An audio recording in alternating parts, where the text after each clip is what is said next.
ꯍꯧꯖꯤꯛꯁꯦ ꯅꯤꯡꯊꯝꯊꯥ ꯆꯪꯁꯤꯜꯂꯛꯑꯦ ꯑꯗꯨꯅ ꯑꯩꯈꯣꯏꯅ ꯑꯣꯂꯥꯡꯊꯥꯗ ꯇꯧꯈꯤꯕ ꯃꯦꯀꯞ ꯄ꯭ꯔꯣꯗꯛꯁꯤꯡꯗꯣ ꯑꯃꯨꯛꯀ ꯅꯤꯡꯊꯝꯊꯥꯁꯤꯒ ꯁꯤꯖꯤꯟꯅꯕ ꯌꯥꯕ꯭ꯔꯥꯀꯣ ꯃꯦꯀꯞ ꯇꯧꯕꯒꯤ ꯈꯨꯇꯧꯁꯤꯁꯨ ꯑꯣꯂꯥꯡꯊꯥꯗ ꯇꯧꯕꯗꯨꯒ ꯅꯤꯡꯊꯝꯊꯥꯗ ꯇꯧꯕꯁꯤꯒ ꯈꯖꯤꯛꯇꯪ ꯈꯦꯠꯅꯔꯛꯀꯅꯤ ꯉꯁꯤ ꯚꯤꯗꯤꯑꯣꯁꯤꯗ ꯃꯌꯥꯝ A to Z ꯂꯣꯏꯅ ꯑꯦꯛꯁꯄ꯭ꯂꯦꯟ ꯇꯧꯖꯒꯦ ꯑꯗꯨꯒ ꯉꯁꯤꯒꯤ ꯐꯖꯕ ꯂꯨꯛꯁꯦ ꯀꯔꯝ ꯍꯥꯏꯅ ꯑꯦꯆꯤꯞ ꯇꯧꯔꯤꯅꯣ ꯍꯥꯏꯕꯗꯣ ꯃꯌꯥꯝ ꯚꯤꯗꯤꯑꯣꯁꯦ ꯌꯦꯡꯃꯤꯟꯅꯔꯁꯤ ꯚꯤꯗꯤꯑꯣꯁꯦ ꯍꯧꯗ꯭ꯔꯤ ꯃꯃꯥꯡꯗ ꯃꯌꯥꯝ ꯑꯩꯒꯤ ꯃꯃꯥꯡꯒꯤ ꯚꯤꯗꯤꯑꯣꯗ ꯀꯣꯃꯦꯟ ꯄꯤꯕꯤꯔꯛꯑꯦꯕꯀꯣ ꯍꯥꯏꯕꯗꯤ ꯃꯦꯀꯞ ꯕ꯭ꯔꯁꯦꯁ ꯑꯐꯕ ꯑꯝꯇꯪ ꯁꯦꯌꯔ ꯇꯧꯕꯤꯔꯣ ꯍꯥꯏꯅ ꯌꯦꯡꯉꯣ ꯑꯗꯣꯝꯒꯤ ꯕꯖꯦꯠꯁꯦ 1,000,000ꯒꯤ ꯃꯅꯨꯡꯗ ꯑꯣꯏꯔꯒꯅꯀꯣ ꯑꯩꯈꯣꯏꯒꯤ ꯁ꯭ꯋꯤꯁ ꯕ꯭ꯌꯨꯇꯤꯒꯤ ꯃꯊꯪꯗ ꯊꯣꯟꯖꯔꯝꯃꯒꯦ ꯁꯤꯒꯤꯁꯦ ꯂꯧꯕꯤꯕ ꯌꯥꯏ ꯁꯤꯗ ꯑꯩꯈꯣꯏꯒꯤ ꯐꯥꯎꯟꯗꯦꯁꯟ ꯕ꯭ꯔꯁ ꯄꯥꯎꯗꯔ ꯕ꯭ꯔꯁ ꯑꯗꯒꯤ ꯑꯥꯏ ꯁꯦꯗꯣ ꯍꯥꯏꯗꯤ ꯑꯌꯥꯝꯕꯗ ꯂꯣꯏꯅ ꯐꯪꯒꯅꯤꯕ ꯁꯤꯒꯤ ꯕ꯭ꯔꯁꯁꯤꯗ ꯁꯤꯒꯤꯁꯦ ꯂꯧꯕ ꯌꯥꯏ ꯌꯥꯝꯅ ꯐꯕ ꯕ꯭ꯔꯥꯟꯅꯤ ꯁꯤꯒꯤꯁꯦ ꯈꯔꯁꯨ ꯑꯍꯣꯡꯕꯗꯀꯣ ꯑꯗꯨ ꯅꯠꯇ꯭ꯔꯒꯅ ꯑꯩꯈꯣꯏꯒꯤ ꯃꯥꯔꯁꯀꯤ ꯃꯦꯀꯞ ꯕ꯭ꯔꯁꯦꯁ ꯑꯗꯨꯒꯤꯁꯨ ꯂꯧꯕ ꯌꯥꯏ ꯑꯗꯨꯒꯤꯁꯨ ꯐꯩ ꯑꯗꯨꯒ ꯈꯖꯤꯛꯇꯪ ꯑꯇꯥꯡꯕꯗ ꯄꯥꯝꯃꯒꯅ ꯑꯩꯅ ꯁꯨꯝ ꯁꯤꯖꯤꯟꯅꯕꯗꯀꯣ ꯔꯤꯌꯦꯜ ꯇꯦꯛꯅꯤꯛꯀꯤ ꯕ꯭ꯔꯁꯦꯁ ꯌꯥꯝꯅ ꯐꯩ ꯃꯌꯥꯝ ꯑꯗꯨꯒꯤꯗꯣ ꯁꯤꯖꯤꯟꯅꯕ ꯌꯥꯏ ꯑꯗꯨꯒ ꯁꯦꯀꯦꯟ ꯀꯣꯃꯦꯟꯁꯤꯅ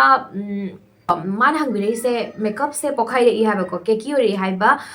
ꯐꯖꯅ ꯁ꯭ꯀꯤꯟ ꯀꯦꯌꯔ ꯇꯧꯔ ꯃꯇꯨꯡꯗ ꯐꯥꯎꯕ ꯃꯦꯀꯞꯁꯦ ꯀꯔꯤ ꯄꯣꯛꯈꯥꯏꯔꯤꯅꯣ ꯍꯥꯏꯅꯦꯕꯀꯣ ꯌꯦꯡꯉꯣ ꯗꯤꯌꯔ ꯁꯤꯒꯤꯁꯦ ꯔꯤꯖꯟ ꯈꯔ ꯂꯩꯔꯝꯒꯅꯤꯕꯀꯣ ꯑꯩ ꯃꯊꯪ ꯁꯨꯝ ꯍꯥꯏꯔꯛꯀꯦ ꯀꯔꯤ ꯑꯣꯏꯔꯝꯒꯅꯤ ꯍꯥꯏꯕꯗꯣ ꯑꯗꯣꯝꯅ ꯁꯨꯝ ꯐꯥꯕꯤꯌꯣꯕꯀꯣ ꯑꯍꯥꯟꯕꯒꯤ ꯄꯣꯏꯟꯠꯁꯤꯗꯤ ꯑꯗꯣꯝꯒꯤ ꯃꯦꯀꯞꯀꯤ ꯄ꯭ꯔꯣꯗꯛꯁꯦꯀꯣ ꯍꯥꯏꯕꯗꯤ ꯑꯐꯕ ꯍꯥꯏꯔꯦ ꯍꯥꯏꯅ ꯑꯇꯥꯡꯕꯇ ꯑꯐꯕ ꯅꯠꯇꯦꯀꯣ ꯑꯦꯐꯣꯔꯗꯦꯕꯜꯗꯁꯨ ꯑꯐꯕ ꯃꯌꯥꯝ ꯑꯃ ꯂꯩ ꯑꯗꯨꯒ ꯌꯥꯝꯅ ꯑꯇꯥꯡꯕꯗꯁꯨꯀꯣ ꯁꯨꯝ ꯁꯤꯖꯤꯟꯅꯕ ꯅꯨꯡꯉꯥꯏꯇꯕ ꯐꯖꯅ ꯕ꯭ꯂꯦꯟ ꯑꯣꯏꯗꯕ ꯈꯣꯠꯇꯕꯁꯨ ꯂꯩꯌꯦꯕ ꯑꯗꯨꯒꯤꯗꯣ ꯈꯪꯖꯤꯟꯕꯤꯌꯨ ꯑꯗꯨꯒ ꯑꯗꯣꯝꯅ ꯁꯤꯖꯤꯟꯅꯔꯤꯕ ꯃꯦꯀꯞꯀꯤ ꯄ꯭ꯔꯣꯗꯛꯇꯣ ꯀꯦꯀꯤꯒꯤ ꯑꯩꯈꯣꯏꯒꯤ ꯃꯦꯀꯞ ꯄꯣꯛꯈꯥꯏꯔꯛꯄ ꯑꯁꯤꯒꯨꯝꯕ ꯄ꯭ꯔꯣꯕ꯭ꯂꯦꯝꯁꯤꯗꯤ ꯕꯦꯁ ꯃꯦꯀꯞꯇ ꯑꯣꯏꯕꯅꯦꯕꯀꯣ ꯍꯥꯏꯕꯗꯤ ꯑꯗꯣꯝꯅ ꯁꯤꯖꯤꯟꯅꯔꯤꯕ ꯀꯟꯁꯤꯂꯔ ꯀꯣꯝꯄꯦꯛ ꯐꯥꯎꯟꯗꯦꯁꯟ ꯑꯗꯨꯒꯤꯗꯣ ꯑꯣꯏꯗꯣꯏꯅꯦꯕꯀꯣ ꯑꯗꯨꯅ ꯁꯤꯖꯤꯟꯅꯔꯤꯕ ꯂꯧꯔꯤꯕ ꯄ꯭ꯔꯣꯗꯛꯇꯣ ꯑꯗꯣꯝꯒꯤ ꯁ꯭ꯀꯤꯟ ꯇꯥꯏꯞꯀꯤ ꯃꯇꯨꯡ ꯏꯟꯅ ꯂꯧꯕꯤꯌꯨ ꯄ꯭ꯔꯦꯞ ꯇꯧꯗꯕꯤ ꯈꯣꯠꯇꯕꯤꯗ ꯃꯦꯀꯞꯁꯦ ꯁꯨꯝ ꯇꯧꯁꯟꯕꯀꯣ ꯑꯗꯨꯒꯤꯗꯨꯗꯤ ꯑꯣꯏꯗ꯭ꯔꯦ ꯍꯥꯏꯕꯗꯤ ꯑꯗꯣꯝꯅ ꯍꯥꯏꯕꯤꯔꯛꯄꯅꯤꯅ ꯁ꯭ꯀꯤꯟ ꯄ꯭ꯔꯦꯞ ꯇꯧꯔꯕ ꯃꯇꯨꯡꯗꯁꯨ ꯁꯨꯝ ꯑꯣꯏ ꯍꯥꯏꯔꯕꯅꯤ나 ꯑꯩꯅ ꯈ꯭ꯋꯥꯏꯗꯒꯤ ꯆꯤꯡꯅꯕ ꯑꯃꯀꯣ ꯑꯗꯣꯝꯅ ꯂꯧꯔꯤꯕ ꯃꯦꯀꯞꯀꯤ ꯍꯥꯏꯕꯗꯤ ꯄ꯭ꯔꯣꯗꯛꯀꯤ ꯀ꯭ꯋꯥꯟꯇꯤꯇꯤꯗꯣ ꯍꯥꯏꯕꯗꯤ ꯈꯔ ꯌꯥꯝꯅ ꯇꯧꯅ ꯇꯩꯁꯟꯕꯁꯦ ꯁꯤꯒꯤꯁꯤꯅ ꯑꯩꯈꯣꯏꯒꯤ ꯀꯦꯀꯤꯒꯤ ꯄ꯭ꯔꯣꯕ꯭ꯂꯦꯝꯁꯦ ꯌꯥꯝꯅ ꯑꯣꯏꯔꯛꯑꯦꯕ ꯑꯗꯨꯅ ꯌꯥꯔꯤꯕ ꯃꯈꯩ ꯑꯗꯣꯝꯒꯤ ꯃꯥꯏꯒꯤ ꯗꯔꯀꯥꯔ ꯇꯥꯕꯗꯣ ꯑꯗꯨꯒꯤ ꯗꯣꯇ ꯁꯤꯖꯤꯟꯅꯕꯤꯌꯣꯕꯀꯣ ꯍꯥꯏꯕꯗꯤ ꯌꯥꯝꯅ ꯂꯦꯌꯔ ꯌꯥꯝꯅ ꯇꯧꯁꯟꯕꯤꯒꯅꯨ ꯗꯥꯛ ꯗꯨꯛ ꯂꯩꯕ ꯑꯣꯏꯔꯒꯗꯤ ꯍꯣꯏ ꯀꯟꯁꯤꯂꯔ ꯀꯔꯦꯛꯇꯔ ꯀꯩꯀꯥ ꯇꯧꯕꯤꯌꯨ ꯂꯩꯇꯕ ꯑꯣꯏꯔꯒꯗꯤ ꯑꯗꯨꯒꯤꯗꯣ ꯇꯧꯕꯒꯤ ꯃꯊꯧ ꯇꯥꯗꯦ ꯑꯗꯨꯒ ꯀꯂꯔ ꯀꯔꯦꯛꯇꯤꯡ ꯇꯧꯔꯤꯃꯤ ꯑꯗꯩ ꯗꯥꯛ ꯃꯦꯜꯂꯤꯃꯤ ꯍꯥꯏꯅ ꯃꯦꯀꯞ ꯍꯥꯏꯗꯤ ꯄ꯭ꯔꯣꯗꯛꯇꯣ ꯃꯌꯥꯝ ꯂꯧꯔ ꯇꯩꯒꯗꯕ ꯅꯠꯇꯦꯕꯀꯣ ꯈꯖꯤꯛꯈꯛ ꯂꯧꯔꯒ ꯁꯨꯝ ꯇꯩꯕꯤꯗꯣꯏꯅꯤ ꯑꯗꯨꯒ ꯁꯦꯠ ꯇꯧꯕ ꯍꯥꯏꯗꯤ ꯁꯦꯠ ꯇꯧꯕꯗꯁꯨ ꯑꯩꯈꯣꯏꯒꯤ ꯀꯣꯝꯄꯦꯛꯅ ꯇꯧꯋꯤꯔꯥ ꯅꯠꯇ꯭ꯔꯒ ꯂꯨꯖ ꯄꯥꯎꯗꯔꯅ ꯇꯧꯋꯤꯔꯥ ꯑꯦꯅꯤ ꯖꯍꯥ ꯑꯃꯀꯣ ꯑꯗꯨꯒꯤꯗꯣ ꯌꯥꯝꯅ ꯍꯦꯟꯅ ꯂꯧꯁꯟꯕꯤꯒꯅꯣꯕꯀꯣ ꯈꯖꯤꯛꯈꯛ ꯂꯧꯔꯒ ꯑꯗꯨꯝ ꯑꯩꯈꯣꯏꯅ ꯁꯦꯠ ꯇꯧꯕꯤꯒꯅꯤ ꯑꯗꯨꯒ ꯁꯦꯠ ꯇꯧꯕ ꯃꯇꯝꯗ ꯁꯤꯒꯤꯁꯦ ꯈꯪꯖꯤꯟꯕꯤꯌꯨ ꯀꯟꯁꯤꯂꯔ ꯅꯠꯇ꯭ꯔꯒ ꯐꯥꯎꯟꯗꯦꯁꯟ ꯀꯣ ꯑꯩꯈꯣꯏꯅ ꯃꯥꯏꯁꯦ ꯇꯩꯔꯦꯕꯀꯣ ꯈꯨꯗꯛꯇ ꯇꯩꯂꯣꯏꯕꯒ ꯕ꯭ꯂꯦꯟ ꯇꯧ ꯂꯣꯏꯕꯒ ꯗꯛ ꯂꯥꯎꯅ ꯑꯩꯈꯣꯏꯅ ꯀꯣꯝꯄꯦꯛꯁꯦ ꯊꯥꯕꯤꯒꯅꯣꯕꯀꯣ ꯉꯥꯏꯍꯥꯛꯈꯛ ꯒꯦꯞ ꯊꯝꯕꯤꯌꯣꯕꯀꯣ ꯃꯤꯅꯤꯠ ꯍꯥꯏꯕꯗꯤ ꯑꯦꯠꯂꯤꯁ ꯑꯩꯈꯣꯏꯒꯤ ꯃꯤꯅꯤꯠ ꯑꯃ ꯑꯅꯤꯗꯤ ꯉꯥꯏꯕꯤꯔꯣ ꯑꯗꯨꯒꯤ ꯃꯇꯨꯡꯗ ꯁꯦꯠ ꯇꯧꯕꯗꯣ ꯇꯧꯕꯤꯌꯨ ꯁꯤꯒꯤꯁꯦ ꯑꯝꯇꯪ ꯇꯧꯔ ꯌꯦꯡꯕꯤꯔꯣ ꯑꯗꯣꯝꯒꯤ ꯀꯦꯀꯤ ꯑꯣꯏꯕꯒꯤ ꯄ꯭ꯔꯣꯕ꯭ꯂꯦꯝꯗꯣ ꯑꯗꯨꯒꯤꯗꯣ ꯑꯣꯏꯔꯣꯏ ꯃꯌꯥꯝ ꯁꯤꯒꯤ ꯄ꯭ꯔꯣꯕ꯭ꯂꯦꯝꯁꯦ ꯑꯃꯨꯛ ꯊꯣꯛꯑꯦ ꯍꯥꯏꯔꯒꯗꯤ ꯑꯗꯣꯝꯒꯤ ꯃꯦꯀꯞꯀꯤ ꯄ꯭ꯔꯣꯗꯛꯇꯣ ꯆꯦꯟꯖ ꯇꯧꯕꯤꯌꯨ ꯑꯗꯨꯗꯤ ꯃꯌꯥꯝ ꯉꯁꯤꯒꯤ ꯚꯤꯗꯤꯑꯣꯁꯦ ꯌꯦꯡꯃꯤꯟꯅꯔꯁꯤ ꯍꯥꯏ ꯃꯌꯥꯝ ꯃꯌꯥꯝ ꯌꯥꯝꯅ ꯀꯨꯏꯔꯦ ꯑꯩꯅ ꯑꯁꯨꯝꯅ ꯐꯝꯅ ꯚꯤꯗꯤꯑꯣꯒ ꯅꯝꯈꯤꯗꯕꯀꯣ ꯃꯇꯝ ꯀꯨꯏꯔꯕꯒꯤ ꯃꯇꯨꯡꯗ ꯃꯌꯥꯝ ꯚꯤꯗꯤꯑꯣ ꯑꯃ ꯄꯨꯗꯨꯅ ꯂꯥꯛꯆꯔꯦ ꯑꯩꯁꯦ ꯃꯌꯥꯝ ꯈꯔ ꯀꯨꯏꯅꯀꯣ ꯃꯥꯡꯉꯨꯔꯦ ꯃꯔꯝꯗꯤꯀꯣ ꯑꯉꯥꯡꯒꯤ ꯑꯦꯛꯖꯥꯝ ꯑꯗꯨꯒ ꯑꯩꯒꯤꯁꯨ ꯄ꯭ꯔꯣꯒ꯭ꯔꯥꯝ ꯈꯔ ꯂꯩꯕ ꯈꯣꯠꯄ ꯍꯥꯏꯗꯤ ꯍꯣꯏ ꯈꯔ ꯇꯟꯅꯁꯨꯅꯤ ꯃꯌꯥꯝꯀꯣ ꯑꯗꯨꯒꯤ ꯃꯔꯝꯅ ꯑꯩꯁꯦ ꯚꯤꯗꯤꯑꯣ ꯈꯔ ꯍꯥꯞꯄꯨꯗ꯭ꯔꯦ ꯈꯪꯗꯦꯀꯣ ꯀꯔꯝꯕ ꯆꯍꯤꯗ ꯑꯩꯁꯦ ꯄꯨꯔꯥ ꯀꯟꯁꯤꯁꯇꯦꯟ ꯑꯣꯏꯅ ꯚꯤꯗꯤꯑꯣꯁꯦ ꯍꯥꯞꯄ ꯉꯝꯗꯣꯏꯅꯣꯀꯣ ꯑꯃꯨꯛ ꯂꯦꯞꯄ ꯑꯃꯨꯛ ꯍꯥꯞꯄ ꯇꯧꯅ ꯁꯨꯝ ꯂꯩꯔꯦ ꯑꯃꯕꯨ ꯑꯣꯏꯔꯕꯁꯨ ꯃꯌꯥꯝ ꯍꯧꯖꯤꯛ ꯉꯁꯤꯀꯣ ꯑꯅꯧꯕ ꯚꯤꯗꯤꯑꯣ ꯑꯃ ꯄꯨꯜꯂ ꯂꯥꯛꯆꯔꯦ ꯉꯁꯤ ꯚꯤꯗꯤꯑꯣꯁꯦ ꯍꯧꯖꯤꯛꯇꯤ ꯃꯌꯥꯝ ꯌꯦꯡꯉꯣꯅꯦ ꯋꯤꯟꯇꯔꯁꯦ ꯆꯪꯉꯛꯑꯕꯅꯤꯅ ꯀꯔꯝ ꯍꯥꯏꯅ ꯃꯦꯀꯞꯁꯦ ꯇꯧꯒꯅꯤ ꯑꯗꯨꯒ ꯑꯣꯏꯗꯣꯏꯅꯦꯕꯀꯣ ꯋꯤꯟꯇꯔꯁꯦ ꯍꯥꯏꯕꯗꯤ ꯑꯩꯈꯣꯏꯅ ꯁꯝꯃꯔꯗ ꯃꯦꯀꯞ ꯇꯧꯕꯒ ꯍꯣꯏ ꯆꯞꯄꯨꯗꯤ ꯃꯥꯟꯅꯅꯤꯕꯀꯣ ꯈꯔ ꯁꯨꯝ ꯈꯦꯠꯅꯔꯛꯀꯅꯤ ꯀꯩꯒꯤꯅꯣ ꯍꯥꯏꯕꯗ ꯑꯩꯈꯣꯏꯒꯤ ꯋꯤꯟꯇꯔꯁꯦ ꯏꯪꯉꯤꯗꯅꯀꯣ ꯏꯪꯉꯕꯅꯤꯅ ꯑꯩꯈꯣꯏꯒꯤ ꯁ꯭ꯀꯤꯟꯁꯦ ꯈꯔ ꯁꯨꯝ ꯗ꯭ꯔꯥꯏ ꯑꯣꯏꯁꯜꯂꯛꯏ ꯑꯗꯨꯅꯀꯣ ꯑꯩꯈꯣꯏꯅ ꯀꯔꯝ ꯍꯥꯏꯅ ꯀꯦꯒꯅꯤ ꯑꯗꯨꯒ ꯀꯔꯝꯕ ꯄ꯭ꯔꯣꯗꯛꯅ ꯆꯥꯅꯕ ꯍꯦꯟꯒꯅꯤ ꯑꯩꯈꯣꯏꯒꯤ ꯋꯤꯟꯇꯔ ꯃꯇꯝꯗꯀꯣ ꯃꯦꯀꯞꯇꯣ ꯐꯖꯅꯕ ꯏꯟ ꯒ꯭ꯂꯣꯋꯤ ꯃꯦꯀꯞ ꯑꯗꯨꯒꯨꯝꯕꯗꯨꯅꯦꯕ ꯉꯁꯤꯒꯤ ꯚꯤꯗꯤꯑꯣꯁꯦ ꯃꯦꯀꯞꯁꯦ ꯃꯌꯥꯝ ꯁꯣꯝꯅ ꯄꯥꯝꯖꯕ ꯃꯐꯝꯗ ꯇꯧꯕ ꯌꯥꯏ ꯀꯩꯝ ꯀꯥꯏꯗꯦꯀꯣ ꯑꯗꯣ ꯌꯥꯝꯅ ꯉꯥꯡꯗꯕꯤꯗ ꯉꯁꯤꯒꯤ ꯚꯤꯗꯤꯑꯣꯁꯦ ꯍꯧꯔꯁꯤ ꯃꯦꯀꯞ ꯇꯧꯗ꯭ꯔꯤ ꯃꯃꯥꯡꯗ ꯃꯌꯥꯝ ꯌꯥꯝꯅ ꯏꯝꯄꯣꯔꯇꯦꯟꯅꯤ ꯑꯩꯈꯣꯏꯒꯤ ꯁ꯭ꯀꯤꯟꯁꯦ ꯄ꯭ꯔꯦꯞ ꯇꯧꯕꯤꯕꯁꯦꯀꯣ ꯍꯥꯏꯕꯗꯤ ꯄ꯭ꯔꯦꯞ ꯍꯥꯏꯗꯤ ꯃꯌꯥꯝ ꯀꯩ ꯍꯥꯏꯅꯣ ꯈꯜꯂꯝꯒꯅꯦꯕꯀꯣ ꯈꯪꯗꯕꯁꯤꯡꯅ ꯑꯗꯣ ꯄ꯭ꯔꯦꯞ ꯍꯥꯏꯁꯦ ꯑꯩꯈꯣꯏꯒꯤ ꯁ꯭ꯀꯤꯟꯁꯦ ꯃꯦꯀꯞꯀꯤꯗꯃꯛꯇ ꯄ꯭ꯔꯤꯄꯦꯌꯔ ꯑꯣꯏꯍꯟꯕꯀꯣ ꯍꯥꯏꯕꯗꯤ ꯔꯦꯗꯤ ꯇꯧꯕꯤꯕ ꯃꯦꯀꯞ ꯇꯧꯅꯕꯒꯤꯗꯃꯛꯇ ꯁꯤꯒꯤꯁꯤꯅ ꯀꯩꯒꯤꯅꯣ ꯍꯥꯏꯕꯗ ꯑꯩꯈꯣꯏ as example oina ai skin se dry skin ni aduda ina karimta haidi prep tawdabida moisturizer taidabida adagi dum akhoi skin da darkar tabado adugido taidabida direct makeup taw sanba taragadi akhoi makeup to phajareba mayam yengune akhoi kuron huber skin thakda foundation de challagadi foundation da su dum automatically kuron huba dawna ugani ko aduna akhoi na makeup tawdri mamangda som gi skin gi type ki matungina skin care tawbiu habako skin se prep tawbiu nungti age sum serum taiba ade toner chaiba mama ꯑꯩꯈꯣꯏꯒꯤ skin care ꯑꯃ ꯂꯩꯕ ꯇꯥꯔꯒꯗꯤ ꯑꯗꯨꯒꯤꯗꯣ ꯇꯧꯕꯤꯔꯣ ꯑꯇꯩ ꯀꯔꯤꯝ ꯇꯩꯗ꯭ꯔꯒꯁꯨ ꯑꯩꯈꯣꯏꯒꯤ moisturiser ꯑꯃꯒ ꯑꯗꯩ ꯁꯟꯁꯀ꯭ꯔꯤꯟ ꯑꯃꯒ ꯁꯤꯒꯤꯁꯤꯗꯤ ꯁ꯭ꯀꯤꯞ ꯇꯧꯕꯁꯨ ꯍꯧꯖꯤꯛꯀꯤ ꯑꯣꯏꯅꯗꯤꯀꯣ ꯁꯦꯔꯝ ꯀꯔꯤꯒ ꯑꯝꯇ ꯇꯩꯔꯔꯣꯏꯒꯦ ꯃꯣꯏꯁꯆꯔꯥꯏꯖꯔ ꯑꯃ ꯇꯩꯔꯒꯦ ꯗꯣꯛꯇꯔ ꯁꯦꯠ ꯀꯤ ꯃꯣꯏꯁꯆꯔꯥꯏꯖꯔꯁꯦ ꯁꯤꯒꯤ ꯃꯣꯏꯁꯆꯔꯥꯏꯖꯔꯁꯦ ꯃꯌꯥꯝ ꯑꯣꯜ ꯁ꯭ꯀꯤꯟ ꯇꯥꯏꯞ ꯄꯨꯝꯅꯃꯛꯒ ꯂꯣꯏꯅ ꯁꯤꯖꯤꯟꯅꯕ ꯌꯥꯏ ꯍꯥꯏꯅ ꯊꯥꯏꯌꯦꯕꯀꯣ ꯁꯤꯒꯤꯁꯦ ꯑꯣꯏꯅ ꯃꯌꯥꯝ ꯇꯩꯔꯒꯦ ꯑꯩꯅ ꯃꯃꯥꯡꯗꯁꯨ ꯄꯟꯖꯈ꯭ꯔꯦ ꯑꯩꯒꯤ ꯍꯥꯏꯕꯗꯤ ꯑꯩꯉꯣꯟꯗ ꯍꯧꯖꯤꯛ ꯁꯤꯖꯤꯟꯅꯔꯤꯕ ꯄ꯭ꯔꯣꯗꯛꯠꯁꯤꯡꯁꯦ ꯑꯗꯣꯝꯅ ꯂꯩꯗ ꯌꯥꯗꯦꯒꯤ ꯅꯠꯇꯦꯀꯣ ꯁꯣꯝꯒꯤ ꯁ꯭ꯀꯤꯟꯒ ꯆꯥꯟꯅꯕꯗꯣ ꯁꯣꯝꯒꯤ ꯁ꯭ꯀꯤꯟ ꯇꯥꯏꯞꯀꯤ ꯃꯇꯨꯡ ꯏꯟꯅ ꯄ꯭ꯔꯣꯗꯛꯠꯁꯤꯡꯁꯦ ꯂꯧꯕꯤꯌꯣꯕꯀꯣ ꯄ꯭ꯔꯣꯗꯛꯠꯁꯤꯗ ꯆꯠꯄꯤꯒꯅꯨ ꯖꯁ ꯑꯩꯈꯣꯏꯒꯤ ꯃꯦꯀꯞꯀꯤ ꯁ꯭ꯇꯦꯞ ꯃꯦꯀꯞ ꯈꯨꯇꯧ ꯑꯁꯤꯒꯤꯁꯦ ꯐꯣꯂꯣ ꯇꯧꯕꯤꯌꯣꯕꯀꯣ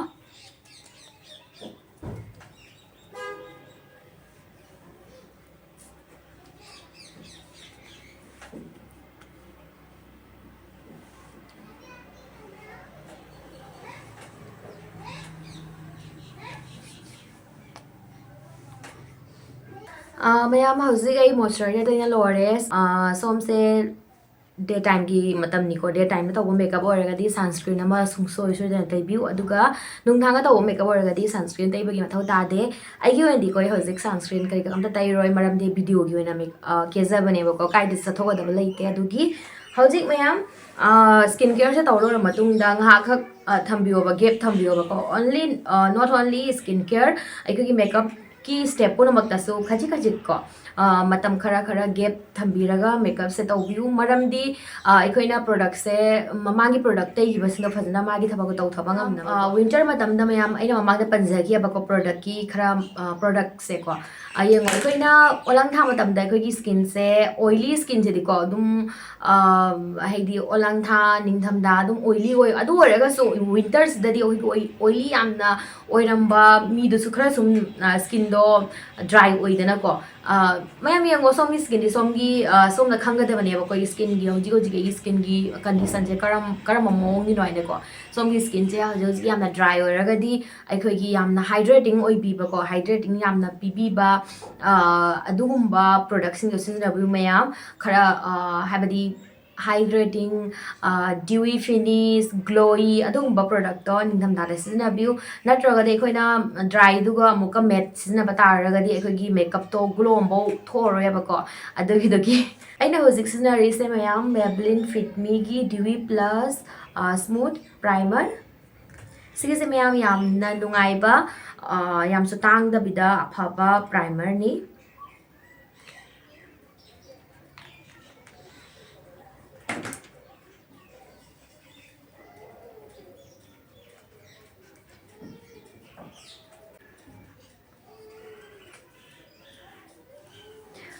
ꯃꯌꯥꯝ ꯍꯧꯖꯤꯛ ꯄ꯭ꯔꯥꯏꯃꯔ ꯇꯩꯅ ꯂꯣꯏꯈ꯭ꯔꯦ ꯄ꯭ꯔꯥꯏꯃꯔ ꯇꯩ ꯂꯣꯏꯔ ꯃꯇꯨꯡꯗꯁꯨ ꯉꯥꯏꯍꯥꯛꯈꯛ ꯁꯨꯝ ꯒꯦꯞ ꯊꯝꯕꯤꯔꯁꯤ ꯑꯗꯨꯒꯤ ꯃꯇꯨꯡꯗ ꯅꯦꯛꯁ ꯁ꯭ꯇꯦꯞ ꯑꯃꯨꯛ ꯍꯧꯔꯁꯤꯀꯣ ꯉꯥꯏꯍꯥꯛꯈꯛ ꯉꯥꯏꯅꯕ ꯃꯅꯨꯡꯁꯤꯗ ꯃꯌꯥꯝ ꯑꯩꯈꯣꯏꯅ ꯄꯤꯁꯨꯝ ꯌꯦꯛꯍꯧꯕ ꯌꯥꯏ ꯄꯤꯁꯨꯝ ꯑꯃꯨꯛ ꯌꯦꯛꯍꯧꯔꯁꯤ ꯄꯤꯁꯨꯝꯒꯤꯗꯃꯛꯇ ꯑꯩꯅ ꯂꯧꯔꯤꯁꯦ ꯃꯤꯁ ꯀ꯭ꯂꯦꯌꯔꯒꯤ ꯁꯤꯒꯤ ꯕ꯭ꯔꯥꯎ ꯀꯦꯛ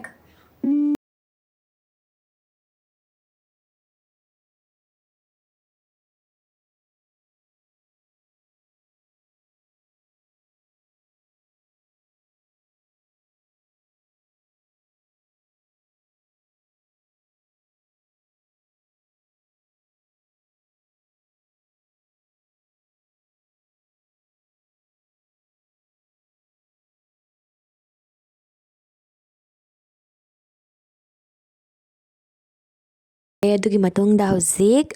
ꯀꯟꯁꯤꯂꯔ ꯑꯃ ꯂꯧꯔꯦ ꯑꯩꯅ ꯂꯧꯔꯤꯕꯁꯦ ꯁ꯭ꯋꯤꯁ ꯕ꯭ꯌꯨꯇꯤꯒꯤ ꯀꯟꯁꯤꯂꯔꯅꯤ ꯁꯤꯁꯦ ꯂꯧꯔꯒ ꯃꯌꯥꯝ ꯄꯤꯁꯨꯝꯒꯤ ꯃꯇꯥꯏꯁꯦ ꯐꯖꯅ ꯇꯩꯕꯤꯔꯝꯃꯒ ꯕ꯭ꯔꯁ ꯑꯃ ꯂꯧꯔꯅꯤ ꯑꯗꯨꯒ ꯐꯖꯅ ꯄꯤꯁꯨꯝꯁꯦ ꯀꯛꯅ ꯈꯣꯠꯅ ꯁꯦꯝꯕꯤꯔꯝꯃꯅꯦꯕꯀꯣ ꯁꯤꯁꯤꯅ ꯃꯌꯥꯝ ꯑꯩꯈꯣꯏꯅ ꯄꯤꯁꯨꯝ ꯌꯦꯛꯄ ꯃꯇꯝꯗ ꯁꯣꯏꯈꯤꯕ ꯈꯣꯠꯈꯤꯕꯒ ꯌꯥꯎꯗ꯭ꯔꯅꯦ ꯆꯥꯎꯊꯣꯛꯈꯤꯕ ꯀꯩꯀꯥ ꯍꯦꯟꯗꯣꯛꯈꯤꯕ ꯌꯥꯎꯕꯗꯣ ꯕ꯭ꯔꯁꯁꯤꯅ concealer se lawraga sum kakpira khotpira sembbiba yare sisna ko pisum se yengda henamuk id masala na uhan bako ado me makeup ki matung nani ko gi sum natural makeup gumba mama adu matam do di ko is maina kakna khona taw dia bako som ya pa me matung ina di me hojik me mais da ko dag tari banina ikhoigina foundation tai ni mamang da ikhoigi mai gi haidi dag duk mayam sing se ko cover taw biram da bi da tai ba tar ga de ikhoigi foundation gi color do change oi gi ne ba ko mayam aduna ikhoigi skin se kha even oi na ba gi da mak ta ko ikhoigi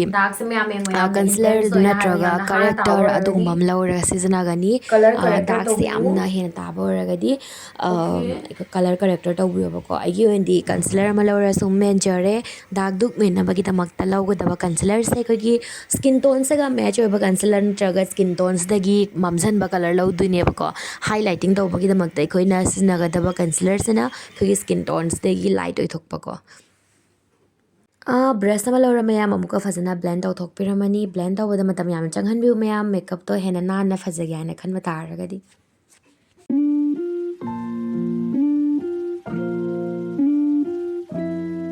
Hoje ma'am foundation अमा लौरे इन लौरी foundation से PSC की foundation नि सिगी से ma'am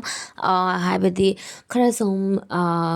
हादि listing अमागी मनुंग द फंगबा यामना लॉन्ग लास्टिंग ओइबा मीडियम कवरेज की फाउंडेशन नि सिनबा यामना नुंगाई विंटर मतम ददी हेना मुक नुंगाई बको dry skin mature skin even oily skin दसुको होजी की वेदर द यामना नुंगाई फाउंडेशन नि हाई तारे मैम सिगसे मैम यंगो यामना लौबगी मथौ तादेबको पम अमा नत्रगा अनि सिना लोइना ओइएबा माइ से अहारबदा तो लोइना संदोक पिरनी अदुगी मतुंगदा ब्रश ना ब्लेंड तौबिगनी मैम फाउंडेशन लौरगा डायरेक्ट ब्रश नत्रगा ब्यूटी ब्लेंडर लौरगा तैसन बिगनोबको अहारबदा समाय लोइना स्प्रेड तौबिउ ब्रश नत्रगा एकोगी फिंगर गी मतेंग नको अदुगी मतुंगदा भजना मुका सेम ब्लेंडिंग ब्रश लौरगा ब्लेंड तौथोकचरनी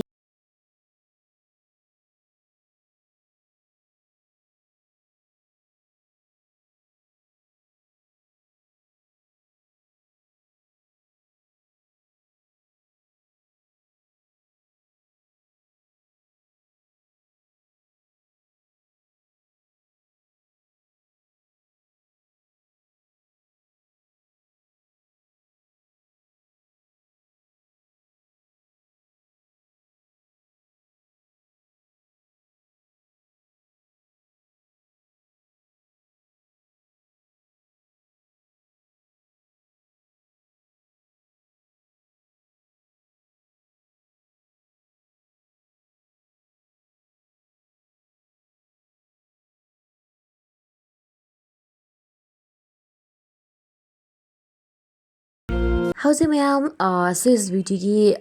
concealer से लौरे concealer से लौरगा highlighting अमुक तौबिरनी मैम अइनो मार्क्स पंजाग्रे highlighting तौबगी दमकता सिजनर दौरिबा concealer दो अखोगी skin tones दगी light ओइ थोकपा color ओइ दुनी बको सोमदा foundation से skin tone दगी light ओइ याना light ओइ बत्ते याना खलसिको हाबदी foundation अदु दगी मुक अमुका concealer दो नमु light ओइ थोकपा लौगदबने बको नत्रगा दे अखोगी अखोना पामिबा highlighting effect तो फंगोय बको मैम अदुना मैम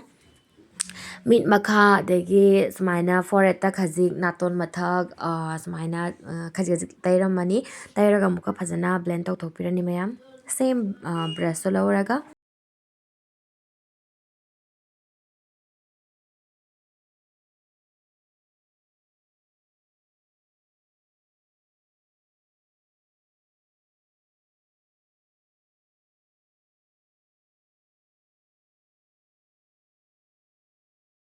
तौरिसेको अइना हजिक तैरिबसे क्रीम ब्लश नतेबा अखोगी पाउडर ब्लश तो अदुगिदो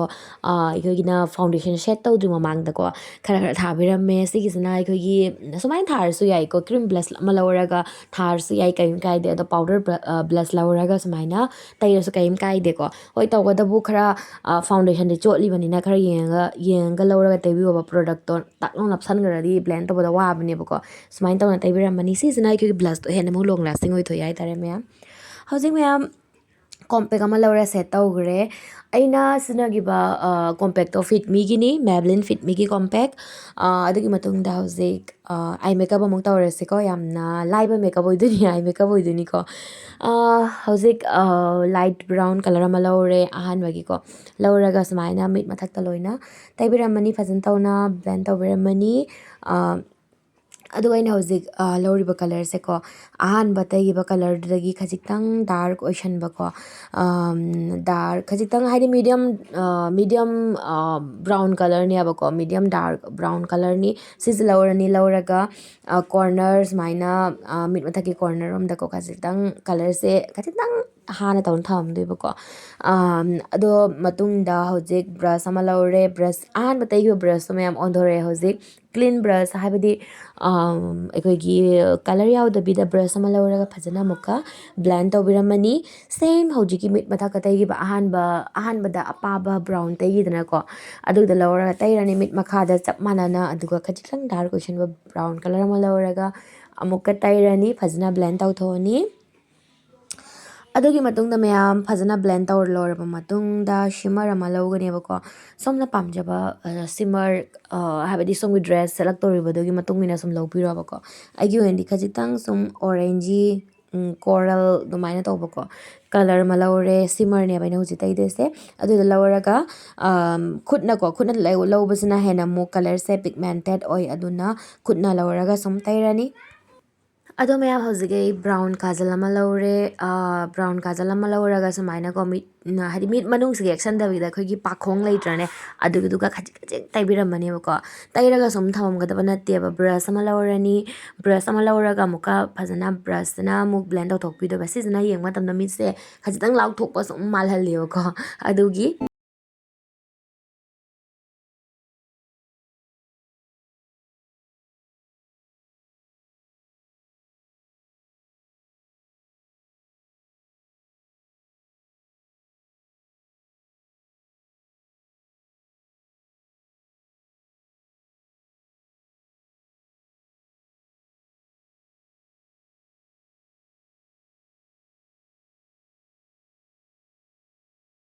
ꯍꯧꯖꯤꯛ ꯑꯩ ꯒ꯭ꯂꯤꯇꯔꯅꯦꯕꯀꯣ ꯑꯍꯥꯟꯕꯗ ꯂꯧꯈꯤꯕꯗꯣ ꯃꯌꯥꯝ ꯑꯩꯅ ꯁꯤꯃꯔꯅꯦꯕꯀꯣ ꯑꯥꯏꯁꯦꯗꯣꯗ ꯑꯩꯈꯣꯏꯒꯤ ꯈꯔ ꯍꯥꯏꯕꯗꯤ ꯒ꯭ꯂꯤꯇꯔꯁꯤꯅ ꯇꯣꯡꯉꯥꯜꯂꯤ ꯑꯗꯨꯒ ꯁꯤꯃꯔꯁꯤꯅ ꯇꯣꯡꯉꯥꯜꯂꯤꯀꯣ ꯃꯌꯥꯝ ꯁꯤꯃꯔꯗꯨꯒꯤ ꯃꯊꯛꯇꯨꯗ ꯁꯨꯃꯥꯏꯅ ꯒ꯭ꯂꯤꯇꯔꯁꯦ ꯁꯤꯜꯚꯔ ꯀꯂꯔꯒꯤ ꯑꯣꯏꯅ ꯍꯥꯞꯄꯅꯦꯕꯀꯣ ꯁꯤꯁꯤꯅ ꯗ꯭ꯔꯦꯁ ꯃꯅꯨꯡꯗꯁꯨ ꯂꯣꯏꯅ ꯆꯥꯅꯩꯌꯦꯕꯀꯣ ꯑꯗꯣ ꯁꯨꯃꯥꯏꯅ ꯁꯤꯜꯚꯔ ꯀꯂꯔꯒꯤ ꯒ꯭ꯂꯤꯇꯔ ꯑꯃ ꯂꯧꯔꯒ ꯁꯨꯝ ꯈꯨꯠꯅ ꯁꯨꯝ ꯇꯩꯔꯝꯃꯦ ꯃꯤꯠ ꯃꯊꯛꯇ ꯑꯗꯨꯒ ꯍꯧꯖꯤꯛ ꯃꯌꯥꯝ ꯅꯣꯁ ꯀꯣꯟꯇꯔ ꯑꯃꯨꯛ ꯇꯧꯔꯁꯤꯀꯣ ꯑꯩꯅ ꯂꯧꯔꯤꯕꯁꯦ ꯁꯤꯒꯤꯁꯦ ꯃꯌꯥꯝ ꯑꯩꯅ ꯑꯥꯏꯁꯦꯗꯣ ꯁꯤꯖꯤꯟꯅꯈꯤꯕꯗꯣ ꯃꯥꯔꯁꯀꯤ ꯑꯥꯏꯁꯦꯗꯣꯅꯤ ꯑꯗꯨꯒ ꯁꯤꯒꯤ ꯀꯣꯟꯇꯣꯔꯁꯤꯅ ꯀꯂꯔ ꯏꯁꯦꯟꯁꯀꯤ ꯀꯣꯟꯇꯣꯔꯅꯦꯕꯀꯣ ꯅꯥꯇꯣꯟꯁꯦ ꯐꯖꯅ ꯇꯧꯅ ꯇꯩꯕꯤꯔꯝꯃꯅꯤ ꯀꯣꯟꯇꯣꯔ ꯇꯧꯕꯤꯔꯝꯃꯅꯤ ꯁꯤꯁꯤꯅ ꯑꯩꯒꯤ ꯅꯥꯇꯣꯟꯁꯦ ꯌꯦꯡꯕꯗ ꯈꯔ ꯇꯨꯝꯕ ꯃꯥꯜꯍꯜꯂꯅꯦꯕꯀꯣ ꯑꯗꯨꯒ ꯅꯥꯇꯣꯟ ꯈꯖꯤꯛꯇꯪ ꯐꯟꯕ ꯈꯣꯠꯄꯒꯗꯣ ꯁꯤ ꯀꯂꯔꯁꯦ ꯈꯖꯤꯛꯇꯪ ꯇꯩꯁꯟꯕꯤꯔꯝꯃꯒ ꯁꯨꯝ ꯕ꯭ꯂꯦꯟ ꯇꯧꯊꯣꯛꯄꯤꯔꯝꯃꯗꯤ ꯅꯥꯇꯣꯟꯗꯣ ꯈꯔ ꯁꯨꯝ ꯄꯤꯛꯁꯟꯕ ꯃꯥꯜꯂꯒ ꯁꯨꯝ ꯐꯖꯩ ꯍꯥꯏꯇꯥꯔꯦ ꯃꯌꯥꯝ ꯚꯤꯗꯤꯑꯣꯁꯦ ꯁꯨꯝ ꯌꯦꯡꯕꯤꯔꯣꯀꯣ ꯍꯧꯖꯤꯛ ꯃꯌꯥꯝ ꯂꯥꯏꯅꯔ ꯑꯃ ꯂꯧꯔꯒ ꯌꯦꯛꯑꯅꯤ ꯁꯣꯝꯅ ꯍꯥꯏꯗꯤ ꯁꯣꯝꯒꯤ ꯄꯥꯝꯖꯕꯒꯤ ꯃꯇꯨꯡ ꯏꯟꯅ ꯁꯨꯝ ꯂꯥꯏꯅꯔꯒꯤꯁꯨ ꯃꯈꯜ ꯃꯈꯜ ꯑꯩꯈꯣꯏꯒꯤ ꯃꯤꯠꯀꯤ शेꯞꯀꯤ ꯃꯇꯨꯡ ꯏꯟꯅ ꯄꯛꯆꯕ ꯂꯩꯗꯅꯀꯣ ꯑꯗꯨꯒꯤ ꯃꯇꯨꯡ ꯏꯟꯅ ꯁꯨꯝ ꯌꯦꯛꯄꯤꯔꯣ ꯀꯔꯝ ꯍꯥꯏꯅ ꯂꯥꯏꯅꯔꯁꯦ ꯀꯔꯝꯕ ꯃꯤꯠꯇꯀꯣ ꯀꯔꯝꯕ ꯑꯥꯏ शेꯞꯇ ꯀꯔꯝꯕ ꯃꯈꯜꯒꯤ ꯑꯥꯏ ꯂꯥꯏꯅꯔꯁꯦ ꯐꯖꯩꯌꯦꯅ ꯍꯥꯏꯕꯗꯣ ꯈꯪꯅꯤꯡꯕ ꯇꯥꯔꯒꯗꯤ ꯑꯩꯒꯤ ꯆꯦꯅꯦꯜ ꯑꯁꯤꯗ ꯚꯤꯗꯤꯑꯣ ꯂꯩꯕꯅꯦ ꯃꯌꯥꯝ ꯑꯗꯣ ꯆꯠꯂꯒ ꯌꯦꯡꯕꯤꯔꯣ ꯑꯩꯒꯤ ꯑꯣꯏꯅꯗꯤꯀꯣ ꯈꯖꯤꯛꯇꯪ ꯆꯤꯡꯈꯠꯂꯞ ꯇꯧꯔꯒ ꯌꯦꯛꯑꯅꯦꯕꯀꯣ ꯍꯧꯖꯤꯛ ꯃꯌꯥꯝ ꯃꯤꯠ ꯃꯊꯛꯇ ꯑꯩꯈꯣꯏꯅ ꯒ꯭ꯂꯤꯇꯔ ꯍꯥꯞꯈꯤꯗꯅꯀꯣ ꯑꯗꯨꯒꯤꯗꯣ ꯆꯞ ꯃꯥꯟꯅꯅ ꯃꯤꯠ ꯃꯈꯥꯗꯁꯨ ꯍꯥꯞꯄꯤꯔꯝꯒꯅꯤ ꯁꯤꯁꯤꯅ ꯑꯩꯈꯣꯏꯒꯤ ꯃꯤꯠꯁꯦ ꯑꯅꯤꯁꯦ ꯃꯤꯠ ꯃꯊꯛꯀ ꯃꯈꯥꯗ ꯕꯦꯂꯦꯟꯁꯇ ꯂꯩꯔꯒ ꯌꯥꯝꯅ ꯐꯖꯗꯣꯏꯕ ꯌꯦꯡꯉꯛꯄ ꯃꯇꯝꯗꯀꯣ ꯃꯤꯠ ꯃꯊꯛꯇ ꯍꯥꯞꯄꯤꯔꯝꯃꯒ ꯃꯤꯠ ꯃꯈꯥꯗ ꯍꯥꯞꯄꯤꯔꯝꯗ꯭ꯔꯒꯗꯤ ꯐꯖꯗꯦꯗꯅꯀꯣ ꯃꯦꯀꯞꯇꯣ ꯑꯩꯈꯣꯏꯒꯤ ꯐꯤꯅꯤꯁ ꯑꯣꯏꯗꯦꯕꯀꯣ ꯃꯌꯥꯝ ꯑꯗꯨꯅ ꯁꯨꯃꯥꯏꯅ ꯍꯥꯞꯄꯤꯔꯝꯃꯦ ꯑꯗꯨꯒꯤ ꯃꯇꯨꯡꯗ ꯃꯌꯥꯝ ꯃꯥꯔꯁꯀꯤ ꯍꯥꯏꯂꯥꯏꯇꯔ ꯑꯃ ꯂꯧꯔꯦ ꯑꯗꯨꯒ ꯃꯤꯠꯀꯤ ꯀꯣꯔꯅꯔꯗ ꯍꯥꯞꯄꯤꯔꯝꯃꯦ ꯍꯧꯖꯤꯛ ꯃꯌꯥꯝ ꯃꯥꯁꯀꯥꯔꯥ ꯑꯃ ꯂꯧꯔ ꯐꯖꯅ ꯇꯩꯕꯤꯔꯁꯤ ꯐꯣꯜꯁ ꯑꯥꯏꯂꯦꯁ ꯅꯞꯆꯔꯛꯑꯦ ꯑꯣꯐ ꯀꯦꯃꯦꯔꯥꯗꯀꯣ ꯑꯗꯨꯒ ꯃꯤꯠ ꯃꯈꯥꯒꯤ ꯄꯥꯗꯁꯨ ꯃꯥꯁꯀꯥꯔꯥ ꯊꯥꯕ ꯀꯥꯎꯕꯤꯒꯅꯨ ꯁꯤꯁꯤꯅ ꯑꯩꯈꯣꯏꯒꯤ ꯃꯤꯠꯁꯦ ꯍꯦꯟꯅ ꯐꯖꯊꯣꯛꯍꯟꯗꯣꯏꯅꯦꯕꯀꯣ ꯑꯗꯨ ꯂꯣꯏꯔꯕ ꯃꯇꯨꯡꯗ ꯃꯌꯥꯝ ꯍꯧꯖꯤꯛ ꯃꯦꯀꯞꯁꯦ ꯀꯩ ꯋꯥꯠꯂꯤꯒꯦ ꯑꯃꯨꯛꯀ ꯕ꯭ꯂꯁꯁꯦ ꯈꯔꯒ ꯑꯃꯨꯛ ꯊꯥꯖꯤꯟꯈꯤꯅꯤ ꯑꯗꯨꯒꯤ ꯃꯇꯨꯡꯗ ꯍꯥꯏꯂꯥꯏꯇꯔ ꯑꯃꯨꯛ ꯊꯥꯔꯛꯀꯅꯤ ꯃꯌꯥꯝ ꯑꯗꯨꯒ ꯃꯦꯀꯞꯁꯦ ꯁꯨꯝ ꯂꯣꯏꯔꯦ ꯃꯌꯥꯝ ꯂꯤꯞꯁꯇꯤꯛ ꯊꯥꯔꯒ aina hoji toribasna mayam yengone mit mataki upper waterline da ko brown kajal do adu iduna mayam sumaina yekpiramme adaga mit makha da su ko waterline da su brown kajal se yamna hene yeksan da ko khaji khaji sumaina yekpiramme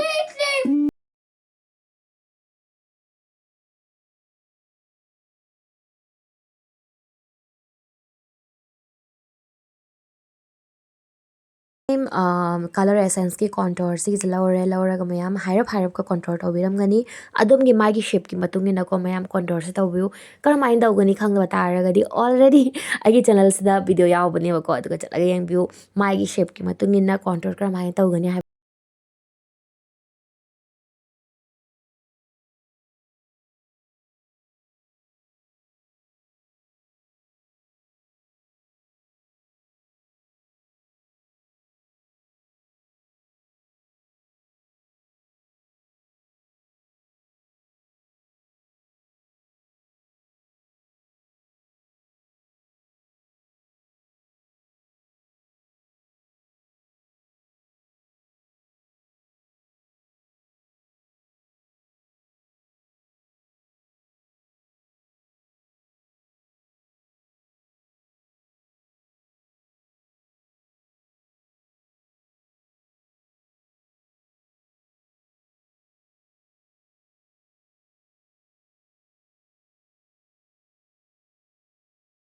mayam blush se sum keri ngai da khara sum mak thagre aduna blush amuk thajalle aduga hojegaina taibase highlighter mayam mars ki sigi highlighter se lawraga mai se ko sum khara glow ehan bagi da makta highlighter se taibiramani mayam khutna lawraga sumain tawna taire khutna taibasana hen amuk color pigmentation je hen ba ko aduna khutna sumain tawna lawra taibiramme khadang da su ko ekhoi sum khara sum taibiramani forehead ta cheekbones aikogi mai high point sing do adudani ba koin highlighter tai do se hause me makeup sa loire e lipstick active mamang da aikogi lips ki boundary do phajana yak thok pirasi brown lip liner am lawra ko sumani ek thok pasana aikogi lip ki shape to hadi khara hadi full oina u hale ba ko khajitang aikoina chawthon ge ba su yae ba ko mayam sumani phajana ek pirani adoga nude color lipstick ama tharani mayam aina sinari ba se inside ki lipstick ni lipstick to mathak to da mayam aikogi lip gloss ama muk lawraga mayam tayar biramani khara glossy look ama pibina bagina magta doga hajikan ji jam chatnari dana si glossy lips se ko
So mayam sining asigi final look mayam aigi some adagi jewelry karika sige ignore to buyo baka haibadi ai change amata tawraktre da some na semak tre mayam maram di housing se ai angang loba hadi school dagi ko lawbagi matam yawreba mayam aduna ni aba ise sangde aba mata video namdoi se ko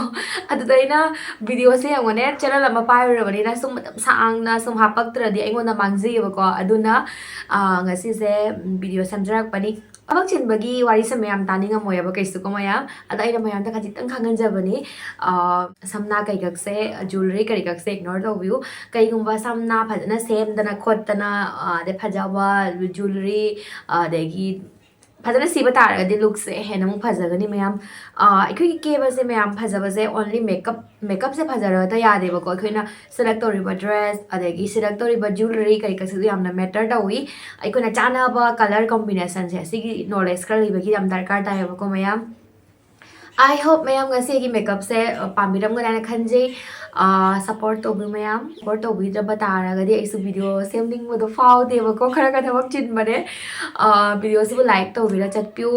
comment थाबिरमो support तोबो इना को अदगा share तोबिउ video से बु मथंगदा करम video सेमजरोगे हाबदो ma'am सोइदनमकी इबिरमो को मतम खजितंग लौथोगा ma'am दसु काना बिरमगना खनजे काना बिबा तारगदी प्लीज लाइक तोबिउ अदगा चैनल सदना वचंग बिरक परगना सब्सक्राइब तोबिरमो ngasi gidi bye ngasi ki video sidi ma'am मतंग असदा सुम लोइसनजरगे bye